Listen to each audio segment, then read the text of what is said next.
ذرا تصور کیجئے ایک ایسا لمحہ جب دلی کی فضا میں جشن کی گونج ہو اور پارلیمنٹ کے ایوانوں میں تالیاں بج رہی ہوں، کیونکہ بھارت نے ایک طاقتور عالمی کھلاڑی سے آنکھوں میں آنکھیں ڈال کر بات کی ہے۔ یہ وہ لمحہ ہے جسے نریندر مودی حکومت اپنی سب سے بڑی سفارتی جیت کے طور پہ پیش کر رہی ہے، لیکن پس پردہ حقیقت کچھ اور ہے۔ یہ محض ایک سفارتی چال نہیں، بلکہ ایک ایسا جغرافیائی جوخم ہے جو بھارت کو خطے میں تنہائی کی طرف لے کے جانے والا ہے، کیونکہ جس امریکہ کو بھارت نے چیلنج کیا ہے وہ صرف ایک ملک نہیں بلکہ ایک ایسا نظام ہے جس کی جڑیں دنیا بھر میں پھیلی ہوئی ہیں، اور یہ ٹکر صرف دو ملکوں کے درمیان نہیں بلکہ مفادات، اثر و رسوخ اور عالمی بالادستی کے بیچ ایک پیچیدہ کشمکش ہے۔ اور جیسے جیسے بھارت آگے بڑھ رہا، داخلی طور پہ اس کی اپوزیشن، اس کی معیشت، اس کی سفارتکاری، سب کچھ ایک انجانی کشمکش کی گرفت میں آ رہا ہے۔ ایک ایسی کشمکش جو جلد یا بدیر اس کے سیاسی بیانیے کو اڑا کے رکھ دے گی۔ آپ سب پر سلامتی ہو، میں یاسر رشید ہوں اور آپ دیکھ رہے ہیں سنو نیوز۔ ناظرین، قصہ شروع ہوتا ہے ہیوسٹن کی اس گونجدار شام سے جب بھارتی وزیر اعظم نریندر مودی اور اس وقت کے امریکی صدر ڈونلڈ ٹرمپ نے ہاتھوں میں ہاتھ ڈال کر دنیا کو یہ پیغام دیا تھا کہ یہ دو جمہوری دیو مل کر عالمی سیاست کا نیا چہرہ تراشیں گے۔ مگر حیرت انگیز بات یہ ہے کہ صرف چند برسوں میں وہی ہاتھ جو اتحاد کی علامت بنے تھے، اب دباؤ، تنقید اور تجارتی محاذ آرائی کا استعارہ بن چکے ہیں۔ اس تبدیلی میں سب سے دلچسپ پہلو یہ ہے کہ امریکہ، جو دنیا کے سب سے بڑے جمہوری ملک بھارت کو اپنا فطری اتحادی سمجھتا تھا، اب اسی بھارت پر یوکرین جنگ کو فنڈ کرنے کا الزام لگا رہا ہے۔ اس الزام کی جڑ روسی تیل ہے جو بھارت سستے داموں خرید رہا ہے۔ یہاں ایک اہم تضاد سامنے آتا ہے کہ مغربی ممالک خود روس سے کھاد، سٹیل اور دیگر اشیاء خرید رہے ہیں، مگر جب بھارت نے وہی کیا تو تنقید کا نشانہ بن گیا۔ نئی دہلی نے پہلی بار مغرب کو منافق کہہ کر عالمی سفارتکاری میں ایک نئی جہت دکھائی ہے جو اس کی روایتی نرمی سے ہٹ کے تھی۔ اس سارے تنازع میں ایک اور دلکش پہلو یہ ہے کہ ڈونلڈ ٹرمپ بھارت کو صرف روسی تیل پر نہیں بلکہ زرعی منڈی کے دروازے نہ کھولنے پر بھی نشانہ بنا رہے ہیں۔ وہ چاہتے ہیں کہ بھارت امریکی زرعی مصنوعات کو اپنی مارکیٹ تک رسائی دے، مگر بھارت جانتا ہے کہ اس کی 40% آبادی زراعت پر منحصر ہے، اور امریکی سبسڈی والے سستے دودھ یا اناج کی آمد چھوٹے کسانوں کو کچل کے رکھ دے گی۔ یہی وہ نقطہ ہے جہاں بھارت کی مجبوری ایک تاریخی یاد کی صورت میں سامنے آتی ہے۔ 2020 اور 21 کا درمیانی مرحلہ، کسان تحریک جس نے مودی حکومت کو زرعی قوانین واپس لینے پر مجبور کیا تھا، اب وہی کسانوں کی لابی بھارت کی خارجہ پالیسی کو اندر سے کنٹرول کر رہی ہے۔ عالمی طاقتوں کے دباؤ کے سامنے بھارت کا یہ زرعی مزاحمتی بیانیہ ایک دلچسپ موڑ ہے جو معیشت سے نکل کر سیاست کی گلیوں میں گونجنے لگا ہے۔ اب کی بار امریکہ میں بھی صورتحال کچھ کم غیر معمولی نہیں ہے۔ ڈونلڈ ٹرمپ کی اپنی معاشی پالیسی کو ماہرین تاش کے پتوں کا گھر قرار دے رہے ہیں، اور یہ دعویٰ کیا جا رہا ہے کہ امریکی معیشت خود کساد بازاری کے دہانے پر ہے۔ اور ایسے وقت میں بھارت پہ دباؤ ڈالنا صرف تجارتی نہیں بلکہ ایک سیاسی کھیل کا حصہ بھی بن چکا ہے۔ اب سوال یہ پیدا ہوتا ہے کہ بھارت کب تک اس دباؤ کو برداشت کرے گا؟ کچھ ماہرین یہ سمجھتے ہیں کہ بھارت اپنی اسٹریٹجک خود مختاری کو قائم رکھتے ہوئے دنیا کے تمام بڑے کھلاڑیوں، چین، روس، امریکہ اور گلوبل ساؤتھ، سب سے تعلقات قائم رکھے گا۔ مگر اس اسٹریٹجی کی قیمت کیا ہوگی؟ یہی وہ مقام ہے جہاں پاکستان کی تصویر ایک دلچسپ تضاد کے طور پہ سامنے آتی ہے۔ جب بھارت عالمی طاقتوں کے بیچ میں پھنس کر اپنی خارجہ پالیسی میں الجھن کا شکار ہے، تب پاکستان کئی محاذوں کے اوپر سفارتی چالاکی کا مظاہرہ کر رہا ہے۔ پاکستان نے ایک اصولی موقف اپنایا فلسطین کے حق میں آواز بلند کر کے، ایران اور سعودی عرب جیسے مخالف دھڑوں کے درمیان توازن پیدا کر کے، اور اقوام متحدہ جیسے فارمز پہ فعال کردار ادا کر کے۔ اس کے برعکس بھارت کی دوستی کی بنیاد جو کبھی ہیوسٹن کے سٹیج کے اوپر موجود تھی، اب شکوک و شبہات، اقتصادی دباؤ اور سفارتی ناپختگی کا شکار ہو چکی ہے۔ مودی کی ٹرمپ سے دوستی کو جس قدر میڈیا نے بڑھا چڑھا کر پیش کیا، اسی شدت سے اب یہ تعلقات شکست کھا چکے ہیں، اور یہ اس بات کا ثبوت ہے کہ بین الاقوامی سیاست میں ذاتی دوستیاں نہیں ہوتی بلکہ ریاستی مفادات کی اہمیت ہوتی ہے۔ اس سارے بیانیے کا سب سے انوکھا اور قابل غور پہلو یہ ہے کہ بھارت ایک ساتھ دنیا کی بڑی طاقتوں کو خوش رکھنے کی کوشش میں خود اپنی اندرونی کمزوریوں کو بھلا بیٹھا ہے۔ وہ نہ تو اپنے کسانوں کو ناراض کر سکتا ہے، نہ امریکی دباؤ کو مسلسل نظر انداز کر سکتا ہے اور نہ چین، روس یا ایران سے اپنے تعلقات یکسر ختم کر سکتا ہے۔ آخر میں دنیا جب اس کشمکش کا تجزیہ کرے گی تو بھارت ایک ایسے کھلاڑی کے طور پہ سامنے آئے گا جو ہر گیند پہ دفاعی کھیل کھیلتا رہا، اور پاکستان ایک ایسے کردار کے طور پہ آئے گا جو اصول، توازن اور دانش مندی کے ساتھ سفارتی میدانوں میں چالیں چلتا رہا۔ یہ وہ خاکہ ہے جو صرف عالمی سیاست کی کہانی نہیں بلکہ جنوبی ایشیا کی بدلتی ہوئی طاقت کا ایک خاموش مگر فیصلہ کن بیان بھی ہے۔ اگر ہم بھارت کے موجودہ منظرنامے کو دیکھیں تو ایک حیران کن تضاد اور بھی واضح ہوتا ہے۔ بظاہر ایک تیزی سے ترقی کرتی ہوئی معیشت، ڈیجیٹل طاقت، خلائی کامیابیاں، دفاعی معاہدے، لیکن اندر سے ایک ایسا معاشرہ جو مسلسل سیاسی، سماجی اور مذہبی کشیدگی کا شکار ہے۔ ہندو قوم پرستی کے بیانیے نے جس طرح بھارت کے اندر اقلیتوں، خاص طور پہ مسلمانوں، عیسائیوں اور دلتوں کو ہدف بنایا ہے، اس نے نہ صرف بھارت کی اندرونی سالمیت کو چیلنج کیا ہے بلکہ بین الاقوامی سطح کے اوپر بھی اس کی جمہوری ساکھ کو بھی داغدار کر دیا ہے۔ یہی وجہ ہے کہ انسانی حقوق کے عالمی ادارے جو کبھی بھارت کو سب سے بڑی جمہوریت کہہ کر سراہتے تھے، اب اسی کے اوپر سوالات اٹھا رہے ہیں۔ بھارت کے اس اندرونی تذبذب کا اثر اس کی خارجہ پالیسی کے اوپر پڑا،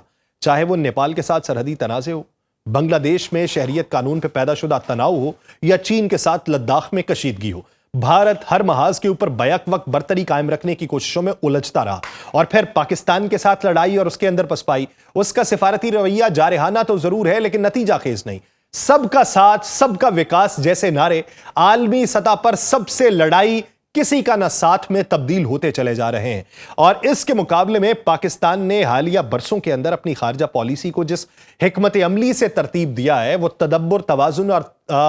تدریج کی ایک اعلیٰ مثال ہے۔ چاہے وہ افغانستان کی عبوری حکومت کے ساتھ سفارتی توازن ہو، یا ترکی، چین، سعودی عرب اور ایران جیسے بظاہر مختلف بلاکس کے ساتھ متوازی اور بامانی تعلقات ہوں۔ انڈیا کے ساتھ جنگ میں انڈیا کی پسپائی کے بعد عالمی سفارتکاری میں پاکستان نے اپنے لیے ایک الگ اور مستحکم جگہ بنائی ہے۔ سب سے نمایاں بات یہ ہے کہ پاکستان نے خود کو عالمی طاقتوں کی سرد جنگ سے یا بلاک سیاست سے الگ رکھتے ہوئے ایک پرنسپل سٹیٹ کی حیثیت سے متعارف کروایا ہے۔ اور دلچسپ بات یہاں پر ایک اور یہ بھی ہے کہ جہاں بھارت کو امریکہ، چین اور روس جیسے طاقتور ممالک کے درمیان پوزیشن لینے میں مشکلات درپیش ہیں، وہیں پاکستان نے ایک بیلنسنگ رول ادا کیا ہے۔ مثلاً پہلے جو میں ذکر کر چکا ہوں کہ سعودی ایران مصالحت میں چین کی ثالثی کے باوجود پاکستان نے دونوں مسلم ممالک کے ساتھ دوستانہ روابط کو نہ صرف برقرار رکھا بلکہ اس سے زیادہ فعال رکھا۔ اس سفارتی مہارت نے پاکستان کو مذاکرات کا پل بننے کا منفرد مقام عطا کیا ہے۔ ایک اور پہلو جو قابل توجہ ہے وہ ہے پاکستان کا نظریاتی بیانیہ، جو انسانی حقوق، فلسطین، کشمیر، اسلامو فوبیا اور عالمی انصاف جیسے مسائل پہ کھل کے اظہار کی صورت میں سامنے آیا۔ جب بھارت اقوام متحدہ میں خاموشی یا مبہم موقف اپناتا ہے، پاکستان وہاں پہ ببانگ دہل بین الاقوامی اصولوں پہ مبنی موقف کے ذریعے اپنی اخلاقی برتری کو قائم کر رہا ہے، اور یہی وہ بات ہے جو عالمی برادری کے باشعور حلقوں میں پذیرائی حاصل کر رہی ہے، جس کی وجہ سے پاکستان کو زیادہ اس وقت امپورٹنس مل رہی ہے۔ اب معیشت کے میدان میں بھی ایک نیا تناظر ابھر رہا ہے۔ بھارت اگرچہ برآمدات اور ذخائر کے لحاظ سے پاکستان سے کہیں آگے، لیکن اس کی معاشی ترقی کا بڑا انحصار غیر ملکی سرمایہ، بیرونی کارپوریٹس اور مغربی ٹیکنالوجی کے اوپر ہے۔ پاکستان نے حالیہ معاشی مشکلات کے باوجود اپنے اندرونی وسائل کے اوپر توجہ دی ہے۔ زرعی اصلاحات کے لیے اب دوسرے ممالک کے ساتھ معاہدات کے اوپر دستخط ہو رہے ہیں۔ برآمدی صنعت کی بحالی، آئی ٹی سیکٹر میں سرمایہ کاری اور مقامی سطح پہ بزنس کو ایکسپینڈ کرنے کی جو چیزیں ہیں جس میں بیرونی سرمایہ کاروں کو لے کے آنا ہے، ان پالیسیز نے نہ صرف بین الاقوامی سطح پہ عملی اقدام اگر نہ بھی ہوں، خود انحصاری کی ایک بنیاد رکھ کے تاثر دیا ہے قومی خودداری کا۔ مزید اس کے ساتھ ساتھ یہ کہ پاکستان نے عالمی میڈیا، تھنک ٹینکس اور سفارتی فارمز کے اوپر اپنی بیانیہ سازی کو بہتر بنایا ماضی کی نسبت۔ آج پاکستان کی آواز جو ہے وہ موسمیاتی تبدیلی کے حوالے سے بھی، عالمی مالیاتی انصاف کے حوالے سے بھی اور بین الاقوامی سلامتی جیسے وسیع موضوعات کے اوپر بھی سنی جا رہی ہے۔ اقوام متحدہ میں پاکستان کی نمائندگی، چاہے وہ جنرل اسمبلی میں تقاریر ہوں یا اقوام متحدہ کے ماحولیاتی فارمز، ایک ایسا نیا چہرہ سامنے لاتی ہے جو پرعزم، بامانی اور متوازن ہے۔ یہ سب پہلو ایک اہم سوال کو جنم دیتے ہیں کہ کیا بھارت کی اقتصادی اور سفارتی برتری محض تعداد اور سائز کی بنیاد کے اوپر ہے، یا پاکستان کی حکمت عملی، فکری قیادت اور اصولی پوزیشن جو ہیں وہ زیادہ دیر پا اثرات رکھتی ہیں؟ اگر مستقبل میں دنیا ناپ تول کی بجائے نقطہ نظر اور موقف پہ قوموں کی اہمیت طے کرے تو پاکستان کا یہ متوازن، خوددار اور فکری کردار یقیناً جنوبی ایشیا کی قیادت کے نئے امکانات کو جنم دے سکتا ہے۔ موجودہ منظرنامے میں مائنز اینڈ منرلز کے حوالے سے امریکہ کی نظر ہم پہ ہے، ہم اس کے ساتھ معاہدات کرنا چاہتے ہیں، اور بھارت کی موجودہ لائن صرف ایک ریاست کی کہانی نہیں بلکہ اس خطے کی سفارتی کایا پلٹنے کا اشارہ ہے، جہاں بڑے کھلاڑی اپنی ہی چالوں میں الجھتے جا رہے ہیں اور نسبتاً چھوٹے مگر دانا کھلاڑی جیسے پاکستان ذہانت سے تاریخ کا رخ موڑ رہے ہیں۔ جب بھارت امریکہ سے ٹکر لینے کی جانب بڑھ رہا ہے تو یوں لگتا ہے کہ جیسے گردن بھارت کی امریکہ کے ہاتھ میں ہے، چاہے وہ روسی ہتھیاروں کی خریداری ہو یا ایران کے ساتھ تجارت ہو یا پھر امریکی پالیسیز کے برخلاف عالمی فارمز پہ کھڑا ہونے کی کوشش ہو، برکس کی طرف رجوع کرنے کی باتیں ہوں، تو اس کا خمیازہ اسے کئی محاذوں پہ بھگتنا پڑے گا۔ امریکہ کی عالمی سفارتی، مالیاتی اور عسکری طاقت ایسی ہے کہ وہ کسی بھی ملک کے لیے تنہائی کا جال بن سکتا ہے، اور بھارت کو سب سے زیادہ خطرہ اسی جال سے ہے، کیونکہ اس کی معیشت اگرچہ تیزی سے ترقی کر رہی ہے مگر وہ اب بھی امریکی سرمایہ کاری، امریکی ٹیکنالوجی، امریکی برآمدی منڈیوں اور امریکی سفارتی تحفظ کے اوپر انحصار رکھتی ہے۔ دفاعی میدان کے اندر بھی بھارت نے روس سے دوستی کے باوجود کئی امریکی ہتھیار خریدے اور اس کے کئی اہم سافٹ ویئر ٹیکنالوجی سیکٹرز امریکی کمپنی سے جڑے ہوئے ہیں۔ ایسے میں اگر امریکہ بھارت کو اقتصادی یا سفارتی دباؤ میں لاتا ہے